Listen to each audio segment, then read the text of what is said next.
Oui, bonjour chers frères et sœurs, bonjour chers amis, et bonjour à vous tous qui aimez nous écouter. En fait, nous sommes encore là aujourd'hui pour essayer de conclure un peu la première émission que nous avons faite à propos des scandales, où nous avions étudié les cas de Moïse Mbié par rapport à tout ce qui s'est passé, tout ce qui s'est dit. En fait, dans l'émission précédente, nous avons dit que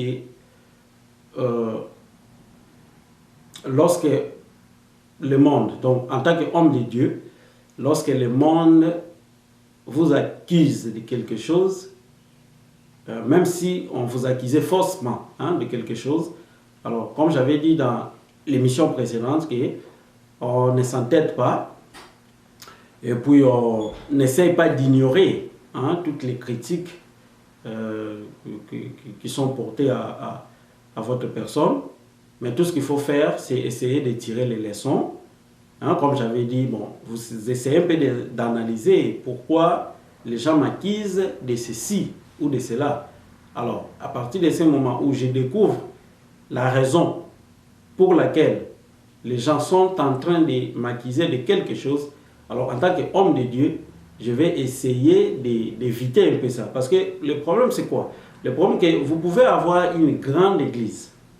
Vous pouvez avoir une grande église avec autant de membres que vous voulez, mais cela n'arrête pas la mission de l'évangélisation. Parce qu'un homme de Dieu, un serviteur de Dieu, il y a toujours en lui ces soucis des âmes perdues qui ne connaissent pas encore le Seigneur. Donc il y a toujours ces soucis permanents dans la vie, cette passion des âmes qui sont encore hors de la bergerie, comme lui-même le Seigneur a dit dans sa parole, qu'il y a encore plusieurs brebis qui sont hors de la bergerie. Et puis Jésus a dit que la moisson est grande et qu'il faudra prier pour que le Père envoie des serviteurs. Vous comprenez? Donc pour dire qu'il y a toujours ces soucis d'évangélisation. Vous pouvez avoir l'église de 20 000, de 30 000 membres, mais cela ne veut pas dire que maintenant, ça va, les membres peuvent venir ou pas, nous on est déjà bien. Non, il y a toujours ces soucis permanents, c'est cette passion des âmes. Donc, il n'y a aucune raison, comme je l'ai dit dans l'émission précédente, il n'y a aucune raison d'affronter la société, parce que Jésus a dit que lorsque Jésus a appelé les premiers disciples, la Bible dit que Jésus dira aux disciples qu'il a appelés, il disait « Suivez-moi et je vous ferai pécheurs d'hommes ». Donc la mission que Jésus nous a confiée, c'est d'être pécheurs d'hommes. Et cette pêche s'opère où? La pêche s'opère dans le monde. C'est dans le monde où il y a des païens, le monde où il y a des gens qui parlent, il y a des gens qui nous accusent, de la magie qui nous accuse, de l'occultisme. Tout ce monde-là, c'est là où nous sommes en train de faire notre pêche. Donc tous ces gens qui parlent du mal de nous, les serviteurs de Dieu, nous les avons encore besoin. Parce que c'est là où nous allons faire notre pêche pour pêcher ces gens et les amener à Jésus. Donc pour dire qu'à partir de ce moment, il n'y a aucune raison d'affronter la société, d'affronter, de se mettre dans cette situation, comme je disais, de confrontation entre vous-même et la société de l'autre part. Ouais, parce que c'est là où nous devons aller pêcher, prendre des gens pour amener à Christ. Donc, comme la Bible dit, j'aime beaucoup aussi ce verset, qui dit que « Ayez au milieu des païens une bonne conduite, car là même ils vous calomnient, comme si vous étiez des malfaiteurs, mais ils remarquent vos bonnes œuvres et glorifie Dieu au jour où il les visitera. Voyez, donc, nous, hommes de Dieu, serviteurs de Dieu que nous sommes vraiment obligés d'essayer de soigner un peu notre façon d'être, d'essayer de soigner un peu notre copie par rapport à ces mondes-là, à ces gens-là, parce que nous les avons besoin pour qu'ils viennent à Christ. Alors, c'est pourquoi je disais dans l'émission précédente sur les cas de Moïse Mbiye, parce que c'est ces cas que nous sommes en train de traiter et que nous allons conclure aujourd'hui. Donc, les gens t'accusent d'être dans la franc-maçonnerie ou que sais-je moi, donc on ne s'entête pas, on se plie et puis on cherche les leçons qu'il faut tirer pour essayer d'être un peu en bon terme, comme je vais dire, avec cette société dans laquelle nous devons exercer ces ministères-là que Jésus nous a donnés, d'aller pécher pour que nous prenions des âmes et que nous les amenions à Christ.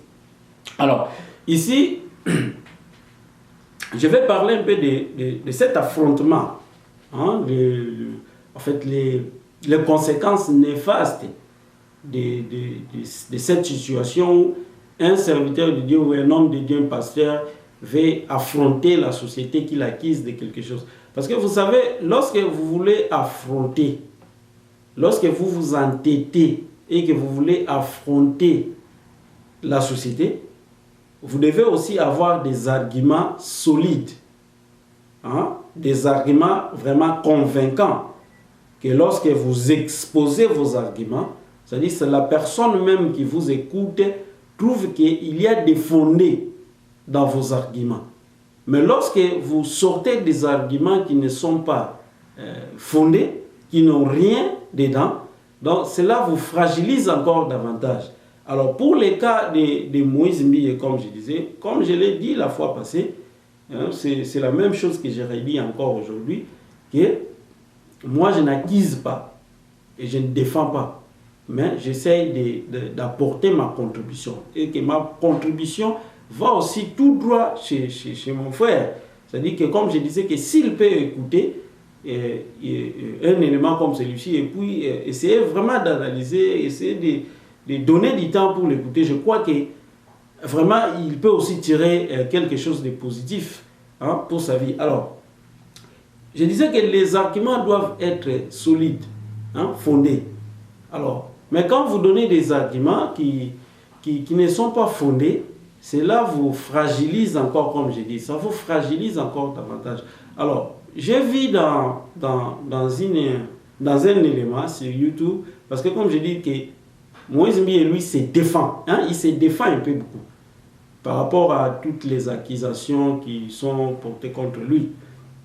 Alors, dans l'un des éléments que j'ai suivis, alors, je l'ai vu dire par exemple, est-ce qu'on devient franc-maçon juste en faisant ça, quelque chose, un geste comme ça. Est-ce qu'on devient franc-maçon juste parce qu'on a fait ça? Oui. Moi, je dirais, peut-être la réponse, je dirais non. Hein? On ne devient pas franc-maçon pour avoir fait ça. Hein? Je ne sais pas si c'est ça les gestes. On ne devient pas franc-maçon pour avoir fait ça. Ça, c'est vrai qu'on ne devient pas franc-maçon pour avoir fait ça. Mais ce n'est pas ça la question. Hein? La question dont le monde attend la réponse, ce n'est pas celle-là. La question dont les gens attendent la réponse, c'est de savoir pourquoi tu as fait ça. Vous comprenez? Parce que c'est vrai, on ne devient pas franc-maçon parce qu'on a fait ça. Mais maintenant, la question c'est de savoir pourquoi tu as fait ça. Parce que moi j'ai fait ça. Ça, maintenant je l'ai fait. Donc je ne deviens pas franc-maçon parce que je ne connais même rien de tout ça. Je ne deviens pas franc-maçon parce que j'ai fait ça.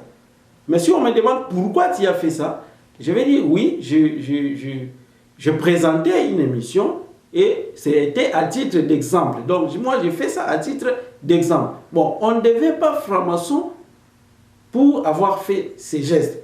Mais le problème c'est, maintenant la question c'est pourquoi tu as fait ça. Vous voyez là où il y a les problèmes. Donc, vous ne pensez pas, hein, les gens doivent parfois éviter de croire que les gens sont, tout le monde, je dirais, tout le monde est bête. Hein?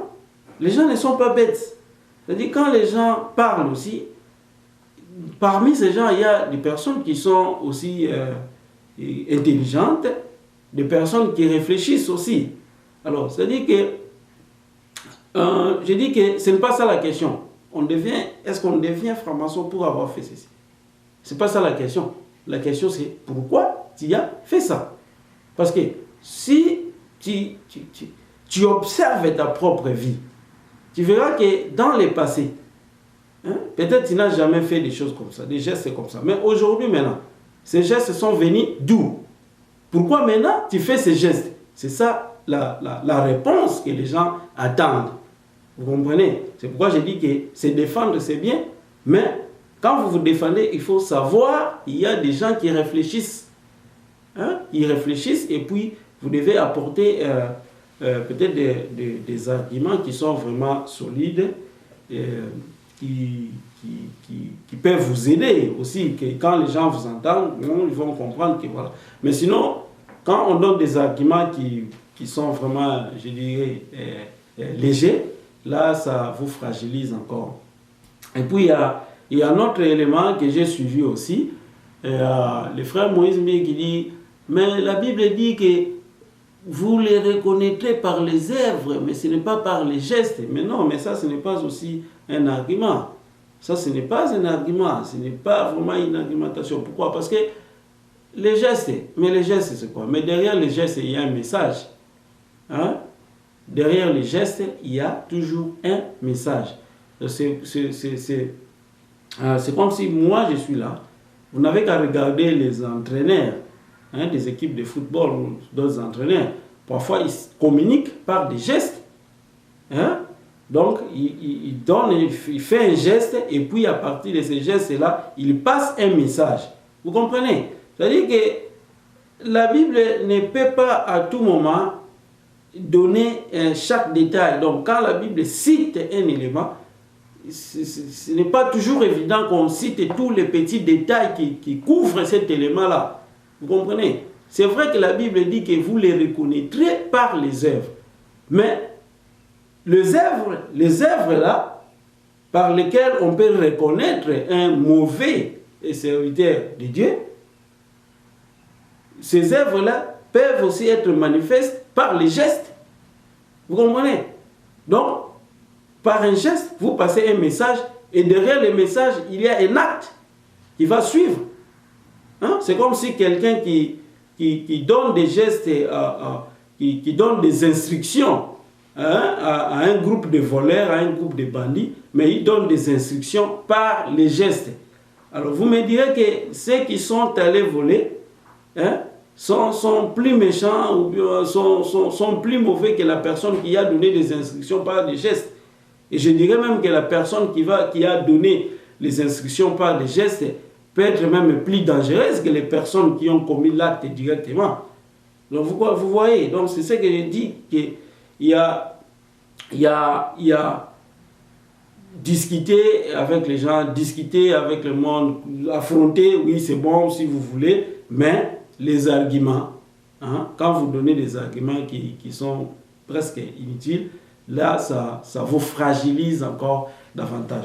Alors, maintenant sur la question des... Parce que là je vais aborder un peu cette question de ces noms-là, hein, Guégué, si c'est quoi. Bon, parce que, comme j'ai dit la fois passée, hein, c'est-à-dire que quand je suis accusé de quelque chose, je vais essayer de voir un peu ce que je peux faire prochainement pour éviter que je puisse retomber encore dans les mêmes histoires, hein, qui vont encore, hein, me mettre dans les problèmes.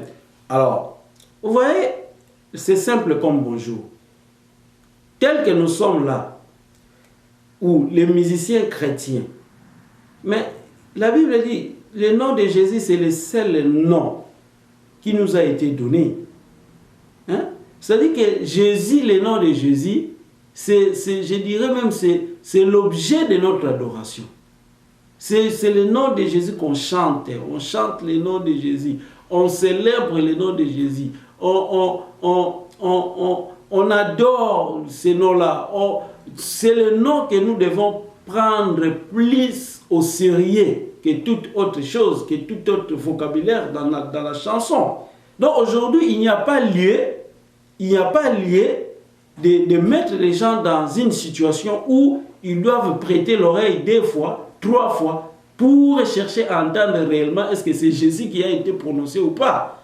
Même si c'est Jésus qui a été prononcé. Mais je dis que le nom de Jésus, puisque c'est le nom vraiment qui nous a été donné, c'est le nom que nous élevons. C'est-à-dire que ce nom-là doit être pris au sérieux dans la chanson. Il n'y a aucune raison aujourd'hui qu'on puisse prêter l'oreille, comme je disais, une seconde, 3e, 4e fois pour chercher à entendre est-ce que c'est Jésus qui a été prononcé ou pas.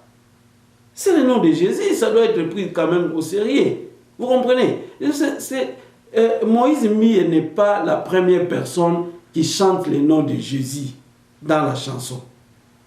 Et puis lui-même, ce n'est pas pour la première fois qu'il chante le nom de Jésus dans la chanson. Nous sommes chrétiens il y a quand même longtemps, parce que nous sommes Congolais, nous connaissons un peu l'histoire, même de notre musique chrétienne. Nous avons quand même l'histoire, le passé de notre musique chrétienne. Je dirais que chez nous au Congo, en tout cas, c'est pour la première fois. C'est pour la toute première fois qu'il y ait un problème sur la prononciation du nom de Jésus dans la chanson. C'est pour la toute première fois qu'il faut chercher à comprendre qu'est-ce qu'on a dit. Est-ce que c'est Jésus ou ce n'est pas Jésus? C'est Jésus ou ce n'est pas Jésus? Ça, c'est n'importe quoi quand même. Soyez un peu sérieux dans ce sens-là. Vous comprenez? Parce que Jésus, c'est notre Seigneur. C'est-à-dire que quand nous arrivons à ce point-là, à ce stade-là, ça peut un peu énerver les gens. Vous comprenez? Ça peut énerver parce que c'est comme, il y a des fois, je peux donner un peu l'exemple des musulmans qui se fâchent, qui commettent parfois des dégâts pour avoir blasphémé le nom d'Allah. En quelque sorte, nous, chrétiens, nous devons aussi être choqués lorsque nous trouvons que le nom de notre Seigneur Jésus a été cité. Je ne sais pas si c'est lui vraiment qui a été cité, mais a été cité dans la légèreté. Jusqu'au point à mettre les gens dans la confusion pour chercher à comprendre est-ce que c'est Jésus qui a été cité ou pas. Vous comprenez? Il n'y a aucune raison. Il n'y a aucune raison parce que le nom de Jésus, c'est le seul nom qui nous a été donné. Alors, il y a des gens qui argumentent, qui disent peut-être que voilà, il y avait des effets spéciaux au studio, il y a eu des effets spéciaux, c'est pourquoi. Mais c'est simple, j'ai parlé avec quelqu'un qui a essayé de soulever cet argument. Il y a les effets spéciaux, tout ça. Mais j'ai fait raisonner la personne pour dire quoi? Je dis ceci. Il y a toute une phrase qui a été prononcée. La phrase, c'est « sort au nom de », et puis l'histoire là maintenant qui crée le problème. Si c'est Jésus ou si ce n'est pas Jésus. Si c'est Guégué ou si ce n'est pas Guégué. Alors, maintenant, j'ai demandé à la personne avec qui j'ai parlé, c'est-à-dire mon interlocuteur, je lui ai demandé, maintenant, cet effet spécial qui a essayé de brouiller un peu le nom de Jésus, donc toute cette phrase qui a été prononcée, sort au nom de ce nom-là maintenant. Donc, cet effet spécial n'a pas touché le vocabulaire sort ou le concept sort. Cet effet spécial n'a pas touché au nom de, parce que tout ça, ça a été bien entendu. Sort au nom de. Ça a été bien entendu. C'est clair que c'est sort au nom de. Alors maintenant, cet effet spécial va aller cibler seulement le nom de Jésus. Pour brouiller seulement le nom de Jésus. S'il y a effet spécial, s'il y a les effets spéciaux, moi je pense que ça devait peut-être brouiller toute cette phrase-là. Peut-être que sort même, on ne pouvait pas entendre qu'est-ce qu'il a dit, sort ou quoi. Il a dit au nom de c'est quoi? Est-ce qu'il a dit au nom de ou bien quoi? Mais est-ce que cet effet spécial va sauter le concept sort, va sauter au nom de pour aller cibler seulement Jésus? C'est là où il y a le problème. C'est-à-dire que nous devons aussi réfléchir. Il ne faut pas défendre pour défendre. nous sommes là pour analyser, mais notre analyse est claire et puis elle est simple. C'est-à-dire que l'effet spécial, ça, moi personnellement, je n'y mets pas foi. Parce que s'il y a un effet spécial, hein, s'il y a des effets spéciaux au niveau du studio, ça pouvait affecter peut-être toute cette phrase-là qui a été prononcée. Mais je ne sais pas c'est quel genre d'effet où il y a des phrases qui ont été entendues, hein, c'est tout. Il y a des mots qui ont été entendus, et puis c'est seulement Jésus qui sera brouillé, qui sera affecté pour qu'aujourd'hui le monde se trouve dans cette confusion de chercher à comprendre est-ce que c'est Jésus qui a été prononcé ou pas. Alors, quand je suivais aussi encore l'un des éléments, j'ai vu encore le frère Moïse Mbié qui dira que voilà, quand on lui a fait savoir, hein, quand il était au courant, quand on lui a mis au courant de cette histoire, alors il a appelé, je ne sais pas, son ingénieur de son, pour isoler un peu, hein, ses paroles. Alors moi je me demande, quand il a appelé pour demander à ce qu'on isole ses paroles, donc peut-être que lui-même aussi a douté. Alors c'est là où il y a un problème. Est-ce qu'il a douté ou quoi? Parce que quand vous entendez quelque chose de pareil, bon, vous apprenez que peut-être vous serez même surpris, et puis bon, peut-être il y a d'autres réactions. Mais quand vous appelez votre ingénieur de son, je ne sais pas moi, pour isoler votre parole, pour écouter, je ne sais pas s'il y a une forme de doute que vous avez aussi douté vous-même. Alors, si vraiment le frère a douté, en tout cas, là aussi, il y a un problème. Alors, je crois que tout ce qui se passe, comme je disais, le nom de Jésus, c'est un nom à intérêt. Hein? Nous sommes chrétiens, c'est notre Seigneur, c'est le nom que nous adorons, c'est-à-dire que c'est un nom qui doit être pris au sérieux dans la chanson. Quand nous les citons, tout ça, ça doit être vraiment pris au sérieux. Alors, je pense que l'Église, même l'Église au Congo, pouvait aussi aider ses frères. Hein? Pouvait aider, mais le problème est que quand on voit aussi l'Église ou les églises de réveil au Congo, c'est un peu bizarre, hein? C'est un peu compliqué. Donc vous verrez par exemple, il y a des gens qui sont plus âgés, qui devaient avoir plus de maturité, hein, par rapport à notre jeune frère, pour essayer de l'aider un peu dans ce sens-là. Mais vous verrez que il y a un peu de la foutaise, comme je peux dire, chez certains pasteurs aussi. Alors, comme vous verrez, par exemple, il y a les pasteurs ou l'évêque, je ne sais pas moi, si c'est qui encore là, Mukuna, Pascal Mukuna, qui a défendu Moïse Mbié. Voilà, il faut les laisser, sa jalousie, tout ça. Bon, moi je pense qu'il faut être objectif. Hein? Si vous êtes objectif, vous êtes dans le Seigneur, vous marchez avec le Seigneur, il faut essayer d'être un peu objectif. Donc, on ne se met pas comme ça, on ne saute pas comme ça. Hein? C'est comme si quelqu'un qui saute comme un taureau qui voit une étoffe rouge et puis qui commence à défendre comme ça. Donc, vous voyez, c'est un peu compliqué parce que vous voyez des gens comme l'évêque pasteur Mukuna, par exemple. Vous voyez un homme de Dieu, un pasteur, qui devient un président des clubs de football, où on sait que les pratiques fétichistes dans nos clubs de football ne sont plus à démontrer. Vous comprenez? Alors, je dirais, qu'est-ce qu'il y a de bon qu'il faut attendre encore à un homme comme celui-là? Hein? Moi, personnellement, je ne vois pas. Je ne vois pas. Donc, c'est tout à fait normal que ces gens comme ça sortent comme ça et puis commencent à défendre un peu ce qui n'est pas défendable. Donc, nous sommes enfants de Dieu, nous sommes serviteurs de Dieu. Je dis que dans la chanson, le nom de Jésus, c'est le nom qui doit être pris au sérieux.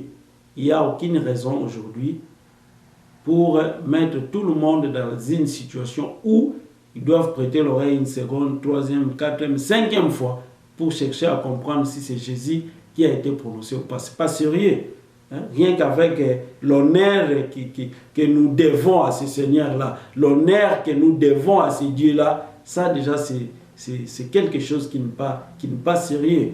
Hein? Donc, que Dieu nous aide, que le Seigneur lui-même puisse nous guider par son esprit afin que nous comprenions.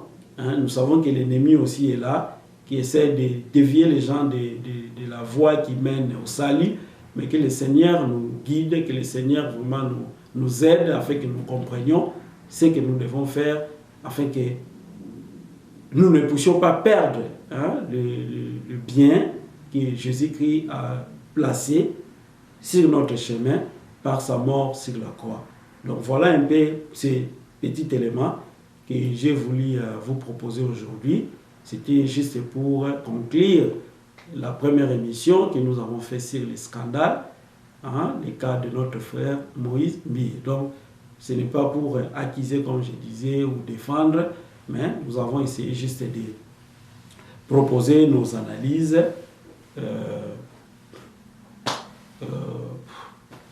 tout ce qu'on a eu un peu à penser par rapport à ce sujet. Et nous croyons que nous avons fini et que le Seigneur vous bénisse. Nous verrons prochainement. Merci.